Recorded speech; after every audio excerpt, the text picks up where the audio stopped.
اللہ تک پہنچنے کا سفر وہیں سے شروع ہوتا ہے جہاں تم سوچتے ہو کہ اب سبھی راستے بند ہو چکے ہیں۔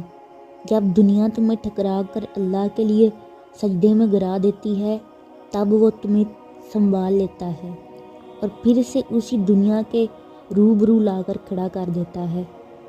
کبھی سوچا ہے کہ تم میں اتنی ہمت اور بے خوفی کہاں سے آتی ہے؟ جب تم اللہ کے فیصلوں پر یقین رکھتے ہو تو وہ تمہیں ان فیصلوں پر راضی ہونے کے لیے بے حد صبر دے دیتا ہے۔ کبھی اڑان سے پہلے وہ تمہیں اڑان سے لڑنا سکھاتا ہے تاکہ تم جان سکو کہ یہ مسافتیں بہت دشوار ہیں، اور اگر اللہ آخرت سے پہلے زندگی اتنی آسان ہوتی تو صبر کبھی بھی جنت کے دروازوں میں سے ایک دروازہ نہ ہوتا۔ توکل رکھو۔ جو امیدیں اللہ سے وابستہ کر لیتے ہیں تو پھر وہ ان کے دلوں کو کبھی مایوس نہیں ہونے دیتا۔ وہ ہتھیلی تب تک خالی نہیں ہونے دیتا جب تک اسے بہتر چیز سے نہ بھر دے۔